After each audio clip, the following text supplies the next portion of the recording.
25 по 7 января у нас будут праздничные мероприятия по всему городу. Значит, у главной елки каждый день будут мероприятия вплоть до новогодней ночи и в Рождество.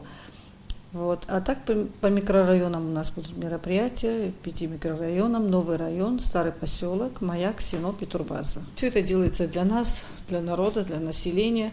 И очень хочется, чтобы даже взрослые говорили со своими же детьми, что все это добро наше, что это делается для красоты, для народа, чтобы не трогали игрушки. Если могут добавить, только пусть добавляют эти игрушки.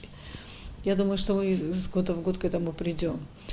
Вот. И в этом году в новом районе, там елочка в прошлом году она уже изжила себя, в этом году мы ее ставим новую, живую елку устанавливаем. Жительница нового района, она дарит в подарок свою елку, которой 35 лет.